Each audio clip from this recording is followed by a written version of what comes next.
So if everybody's following along, we're going to be in Colossians chapter 1, looking at verses 3 to 14. You can follow along in your handout as well. Vamos a comenzar a leer la palabra de Dios, versículo 3. Siempre que oramos por ustedes, damos gracias a Dios, el Padre de nuestro Señor Jesucristo, pues hemos recibido noticias de su fe en Cristo Jesús y del amor que tienen por todos los santos, a causa de la esperanza reservada para ustedes en el cielo. De esta esperanza ya han sabido por la palabra de verdad, que es el Evangelio que ha llegado hasta ustedes. Este Evangelio está dando su fruto y creciendo en todo el mundo, como también ha sucedido entre ustedes desde el día en que supieron de la gracia de Dios y la comprendieron plenamente. Así lo aprendieron de Epafras, nuestro querido colaborador y fiel servidor de Cristo para el bien de ustedes. Fue Él quien nos contó el amor que tienen en el Espíritu. Por eso, desde el día en que lo supimos, no hemos dejado de orar por ustedes. Pedimos que Dios les haga conocer plenamente su voluntad con toda sabiduría y comprensión espiritual, para que vivan de manera digna del Señor, agradándole en todo. Esto implica dar fruto en toda buena obra, crecer en el conocimiento de Dios y ser fortalecidos en todo sentido con su glorioso poder. Así perseverarán con paciencia en toda situación, dando gracias con alegría al Padre. Él los ha facultado para participar de la herencia de los santos en el reino de la luz. Él nos libró del dominio de la oscuridad y nos trasladó al reino de su amado Hijo, en quien hemos tenido redención, el perdón de pecados. Es palabra de Dios. Como pueden ver, este pasaje habla claramente Pablo a los colosenses, primeramente sobre el Evangelio. Él está dando gracias por ello haber recibido el Evangelio, haber recibido la palabra. La situación que estamos viendo es aquí, si vieron un nombre, por ejemplo, en el versículo 7, Epafras. Epafras es el pastor de la iglesia en Colosenses. Él fue a visitar a Pablo y como un buen pastor le está contando a Pablo de las cosas que están pasando, sus preocupaciones y también las cosas buenas. Entonces Pablo escribió una carta, la cual Epafras ha vuelto, y es la carta que tenemos hoy en día. Y él comienza, dando acción de gracias por todo lo que ellos han hecho, especialmente recibiendo el Evangelio.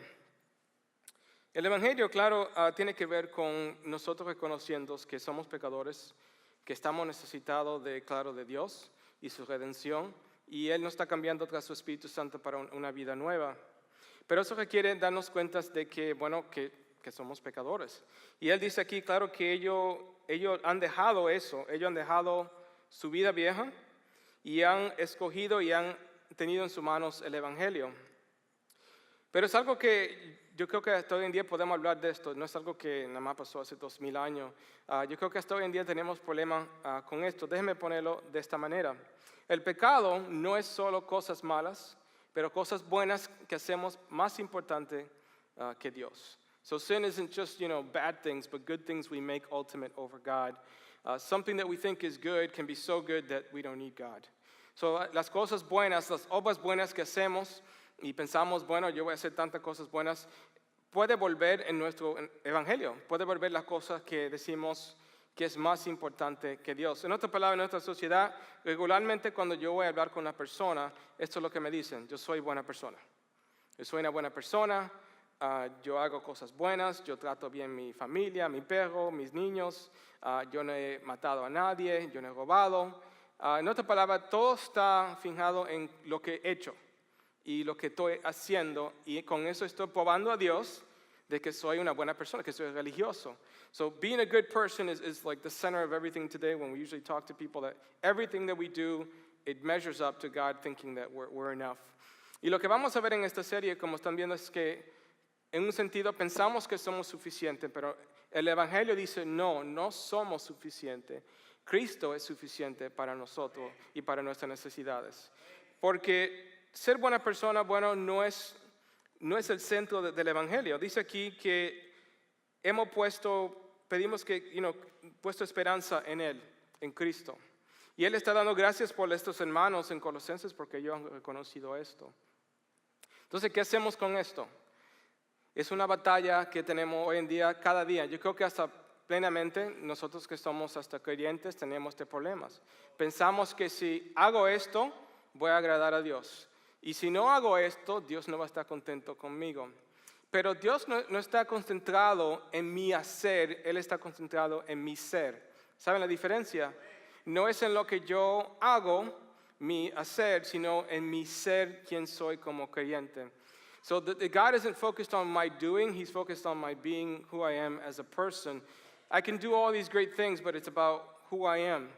Now, vivimos en un mundo, y quiero tocar ese momentito, en que está centrado en el yo. Y usted me ha oído hablar de esto antes, que el yo es el todo, y yo puedo hacer esto, y si yo hago esto, y eso es lo más importante. Pero la realidad es que cuando el crisis de la vida viene, nos damos cuenta que tan poco importante de verdaderamente somos. Entonces, ¿qué hacemos? Si no tenemos el Evangelio, esta filosofía del yo, de ser una buena persona, nunca va a ser suficiente. Porque siempre va a haber más que hacer. El problema es, bueno, si necesitamos una regla, ¿no?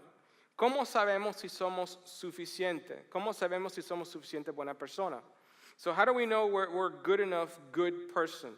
We need some kind of yardstick, we need some kind of ruler, right? So ese es el problema que estamos teniendo en nuestra sociedad, ¿no? Si hablo con tal persona y le digo, bueno, yo hice esto, ¿qué va a decir la persona? Ah, qué buena persona eres. Pero si voy y lo escribo en Facebook y digo de estas cosas que hice y estoy tan buena persona, ¿qué van a decir? Ah, tú eres un hipócrita. Yo vi que tú estabas haciendo esta otra cosa anterior. So nunca vamos a satisfacer que la gente.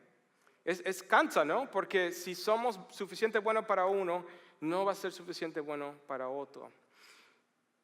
Necesitamos algún sentir, alguna regla. Y eso es lo que dice la Biblia, el Evangelio, que para Dios sí hay una regla. Y esa regla es Él, el Evangelio. Entonces, ahí está Dios, Dios santo y grande, como Él es el creador del universo. Y usted puede pensar, pero claro, yo no llego a Dios, Dios está aquí y yo estoy allá. Y ese es el punto. Ese es el punto 100%. Yo, personalmente, no llego a donde está Dios y nunca lo voy a hacer. Porque si llegaría a la estatura de Dios, yo sería Dios. Y yo no soy Dios. Yo soy el creado, no el creador. Entonces tengo que vivir en esa, ¿qué? En esa realidad. ¿Saben eso? Que mucha gente no vive en esa realidad. No viven en la realidad de que hemos sido creados y no llegamos a la estatura de Dios. Viven en la realidad de que yo soy todo y si yo hago suficiente, bueno, soy buena persona. Regularmente, por ejemplo, y vamos a hablar un poco más de esta noche, yo regularmente cuando doy estas tarjetas verdes, muchos de ustedes hermanos las llenan y tienen sus peticiones. Y aquí tenemos una pregunta, ayúdame con mi crecimiento espiritual. Y yo me he dado cuenta tantas veces cuántas personas llenan estas tarjetas y quieren necesidad tremenda de crecimiento espiritual. Pero para tener crecimiento espiritual tenemos que comenzar con el Evangelio. Y vamos a hablar un poquito más de esto esta noche, pero tenemos que comenzar con este primer concepto, es que yo no soy suficiente. Yo no soy suficiente. So I am not enough, I am not good enough, I'll never be good enough to reach God. Las buenas obras que yo haga, no, eso es como basura delante de Dios. No es lo que Él necesita de mí y no va a ser lo que me va a salvar. Vamos a enfocarnos en lo que dice Pablo más tarde en el versículo 9. Dice esto: por eso, desde el día en que lo supimos, no hemos dejado de orar por ustedes. Pedimos que Dios le haga conocer plenamente su voluntad con toda sabiduría y comprensión espiritual. Y quiero enfocarme en 3 palabras en particular. So I want to focus on these particular words. El conocer, el sabiduría y comprensión. Son 3 cosas diferentes, ¿no? El conocimiento está junto así como que estoy teniendo algo factual, ¿no? Voy a Google y busco una información y ahora conozco información. La sabiduría sabemos que tiene que ver con ¿qué? Con la aplicación de esa información. Y la comprensión espiritual tiene que ver con discernimiento. Saber, bueno, ¿debo hacer esto o debo hacer lo otro? Y es interesante que Pablo dice que la clave de saber la voluntad, y claro, está hablando de la voluntad de Dios, está en esto. Y ahora espero si tengo su atención porque es un tópico yo sé que muchos quieren saber, ¿no? Ay, ¿cuál es la voluntad de Dios, pastor? Dígame, pastor, probablemente ore, que Dios me diga la voluntad. Y hermanos, si yo supiera, yo sería rico, ¿ok? Claramente no es tan fácil, pero sí se puede saber la voluntad de Dios, pero tampoco no es magia.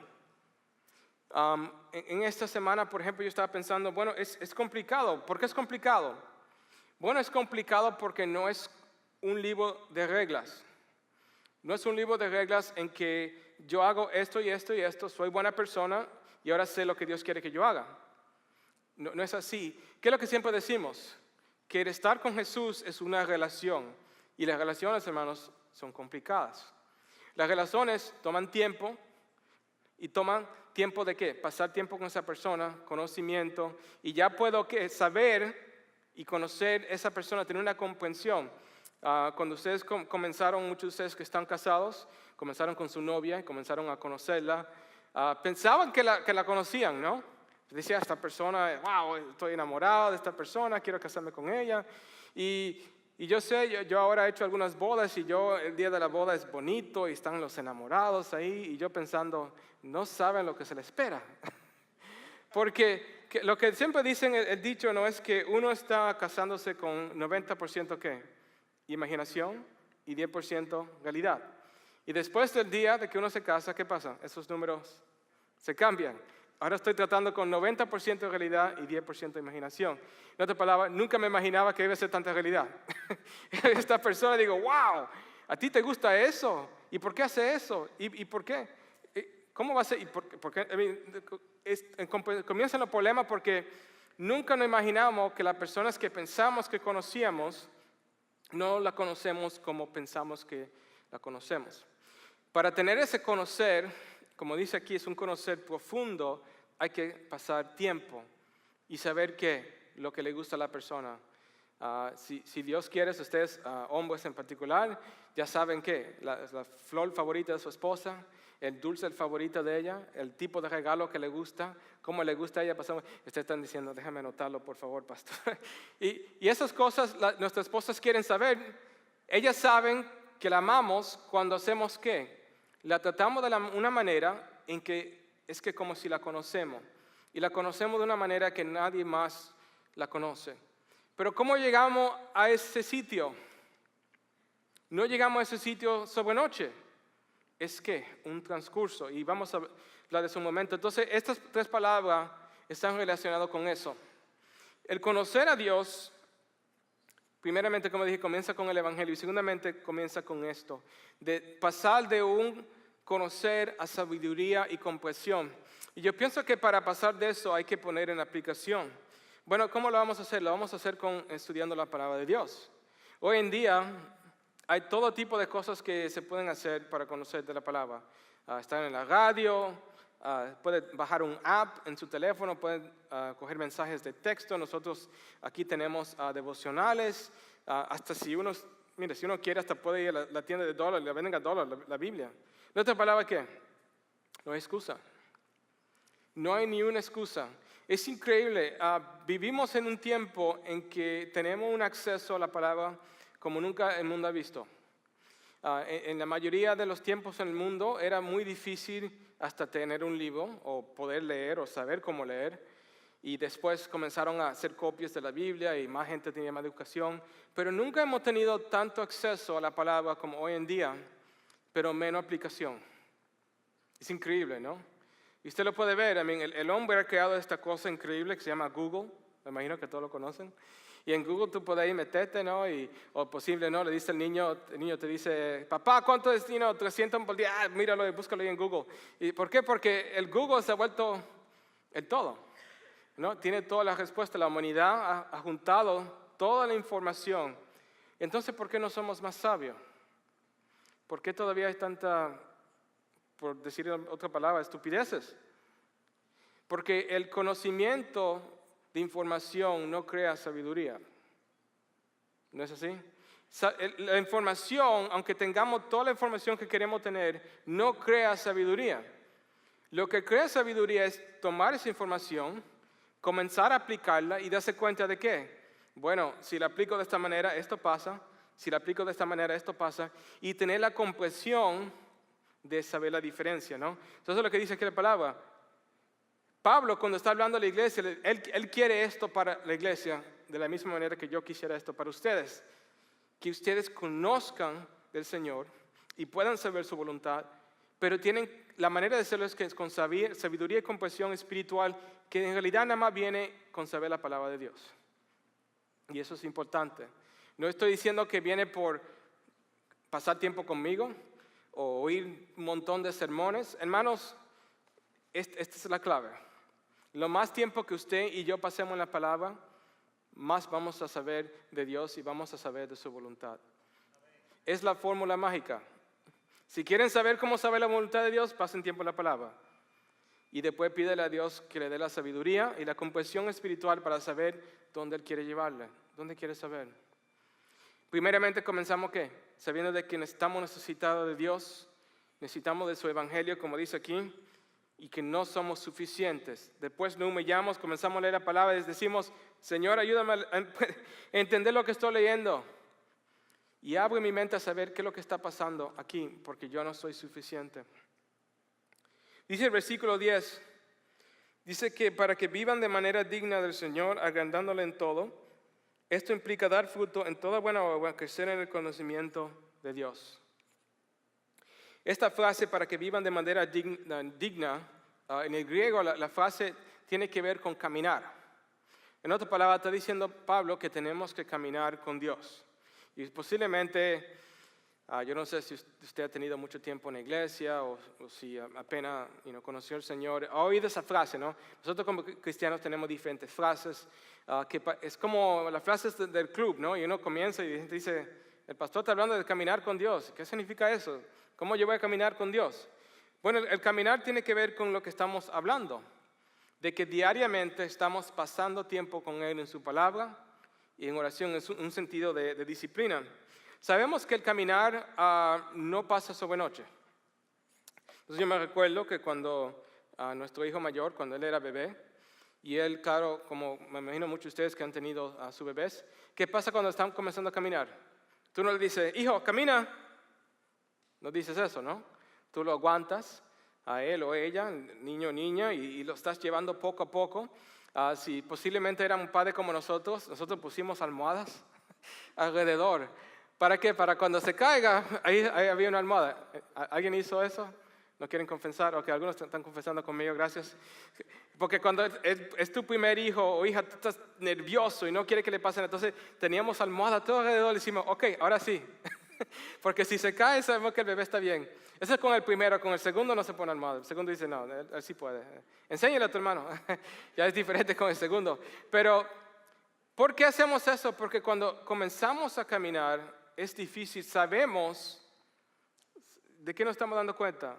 Sabemos que el bebé se va a caer. Yo no sé por qué, es difícil hoy en día ser tan cristiano, porque inmediatamente que se cae una persona y dice, te caíste. Y yo puedo decir, pero hermano, esta persona apenas conoció al Señor. Claro que se va a caer, o esa persona apenas tiene 6 meses, 1 año, 2 años en el Señor. Tenemos que tener un poco de compasión si alguien se cae, porque en realidad, vamos a decir, están comenzando a caminar. Ok, vamos a decir que más tarde ya el bebé crece, ¿no? Y comienza a caminar y ya tiene más confianza, ya tú no pones más las almohadas. Y dice, bueno, ya voy a darle una distancia, ¿no? A ver si llega. Y ya cuando crece más, posiblemente pasas un tiempo y que lo llevas de mano. Él está caminando, pero ¿qué haces? Le das la mano. Y ya después de un tiempo, ya no necesitas darle la mano, ya tú lo dejas que él camine solo. Pero a veces anhelas tomar la mano, ¿no? A veces la coges y dices, mi niño, mi niña ya está grande, ya no quiere que le coja de la mano. Pero uno anhela, ¿no? Que lo lleve de la mano y camine con él o con ella. Y Pablo está diciendo que nuestro caminar con Dios es así. Yo creo que Dios tiene tremenda gracia y compasión con nosotros.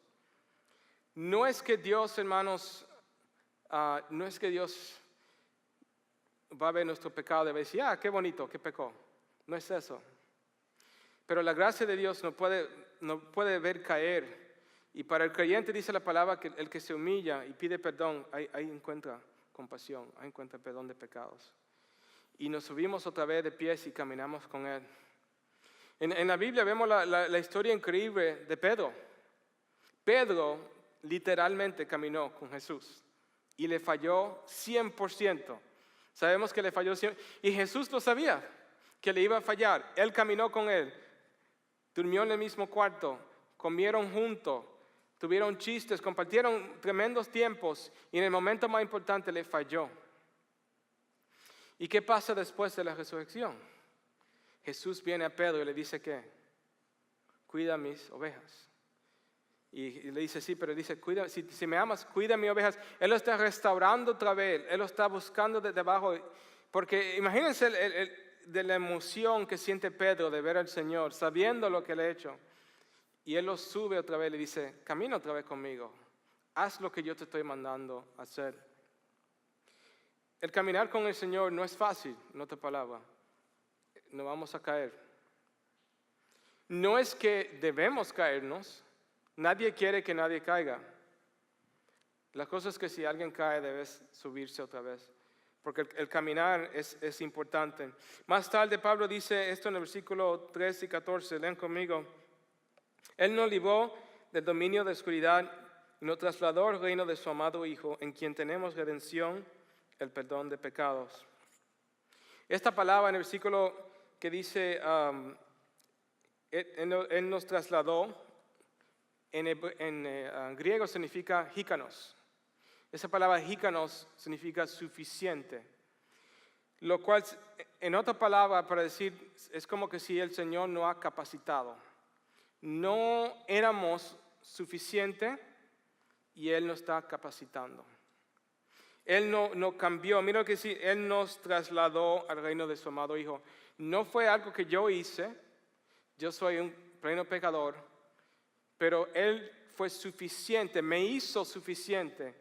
So if you look at that word enough, it's like He capacitated me, He brought me out of darkness and made me enough out of His power. Entonces el poder no está en mí, el poder está en Dios.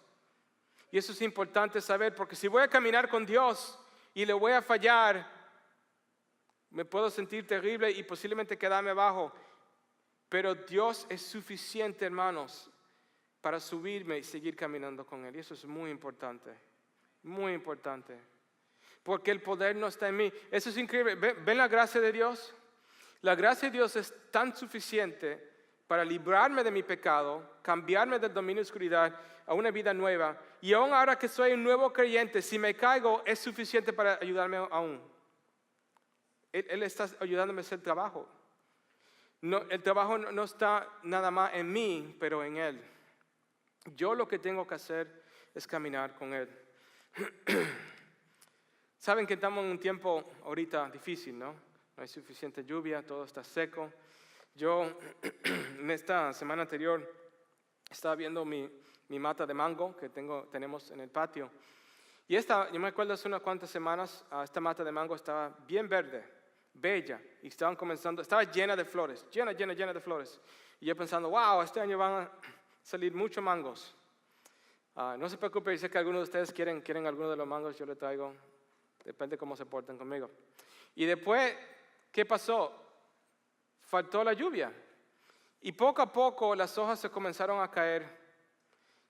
Y a caer, y a caer. Y como claro, ustedes se han dado cuenta, hay tremenda necesidad ahora mismo. Somos la única parte en el país, el sur de Florida, ahora, Church Coast, que falta agua. El resto del país está bien, hasta California. Y yo estaba mirando este árbol y me di cuenta de algo increíble. Si uno fuera nada más a ver el árbol, uno se daría cuenta que en este árbol hay fruto. Ahora mismo, por ejemplo, hay algunos mangos en el árbol, algunos que están en buen tamaño, algunos chiquitos. En otras palabras, es como que si tiene vida, ¿no? Si fuera a ver nada más el árbol parece que tiene vida. Tiene fruta, tiene algunas partes verdes. Pero la realidad es que todo alrededor está seco. Y no hay suficiente agua para ese árbol seguir viviendo. ¿Qué va a pasar con el árbol? Si no llueve, el árbol va a morir. ¿Me están siguiendo? Y esta fue la realización que me di cuenta, que quiero decirle a ustedes.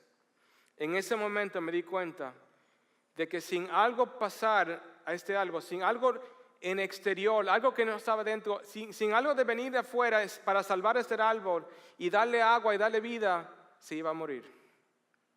En otras palabras, ese árbol, como muchos de nosotros, parece fuerte, parece verde, parece que está dando fruto, parece que todo está bueno, parece que todo está bien, pero está muriendo. Y la única cosa que lo va a salvar es que si algo de exterior, algo que no está en el interior, viene y le salve la vida y le dé vida nueva. ¿Están siguiendo? Eso es nosotros. Y hermano, eso es lo que me da tristeza. Me da tristeza ver vidas que en el exterior parecen que todo está bien. Soy buena persona, pastor, yo soy bueno, yo hago esto, yo hago lo otro, tú sabes esto, pero adentro se están muriendo porque no están conectados a la vida que nada más puede venir por el exterior, que es Jesucristo. Todo alrededor, todo se está muriendo. Y estamos jugando un juego, nos estamos engañando los unos a los otros. Sí, todo parece bien, pero nos estamos muriendo. Lo que falta es algo que no podemos proveer de adentro, es algo que nada más puede proveer Jesús. Y esto es lo que dice Pablo. Y quiero terminar leyendo esta sección. En la sección después de esto, dice Pablo que está hablando sobre la supremacía de Cristo. ¿Por qué? Y es una sección increíble porque él no hace dar cuenta de que Cristo es todo. Léanlo conmigo, el versículo 15. Él es imagen del Dios invisible, el primogénito de toda creación, porque por medio de él fueron creadas todas las cosas en el cielo y en la tierra, visibles e invisibles, sean tronos, poderes, principados o autoridades. Todo ha sido creado por medio de él y para él. Él es el anterior a todas las cosas que por medio de él forman un todo coherente. Él es la cabeza del cuerpo que es la iglesia. Él es el principio, el primogénito de la resurrección para ser todo el primero. Porque a Dios le agradó habitar en él con toda su plenitud y por medio de él reconciliar consigo todas las cosas, tanto las que están en la tierra como las que están en el cielo, haciendo la paz mediante la sangre que derramó en la cruz. En otro tiempo, ustedes y yo, por su actitud y sus malas acciones estaban, ¿qué? Alejados de Dios y eran sus enemigos. Pero ahora Dios, a fin de presentarlos santos, intachables, irreprochables delante de él, lo ha reconciliado en el cuerpo mortal de Cristo mediante su muerte, con tal de que se mantengan firmes. ¿Qué dice ahí? Con tal de que se mantengan firmes en la fe, bien cimentados y estables, sin abandonar la esperanza que ofrece el Evangelio. Este es el Evangelio que ustedes oyeron y que ha sido proclamado en toda la creación debajo del cielo, y que yo, Pablo, he llegado a ser servidor. Amén, hermanos, palabra de Dios. Eso es poder. Eso es un poder que viene desde afuera, no viene de adentro. Viene desde afuera a cambiar lo que está adentro, para yo tener vida nueva, para yo de verdad vivir y ser la persona que Dios me ha creado. Hablamos al principio de hacer buenas obras. No es que voy a hacer estas buenas obras para salvarme la vida y que Dios me agrade. No, ahora voy a hacer buenas obras por agradar a Dios, porque Él me ha cambiado. Pablo está hablando aquí como un pastor. Él está hablando a la iglesia así como le habla a ustedes. Él está diciendo, hermanos, esto es lo que quiero para ustedes. Que ustedes caminen con Dios, que ustedes estudien la palabra, que tengan sabiduría y comprensión, que entiendan que Cristo es suficiente. Miren, con esa descripción nos damos plenamente cuenta, ¿no? Él es el todo. Y ahí, hermanos, está la clave. Él es más que suficiente para nosotros. Amén. Oremos.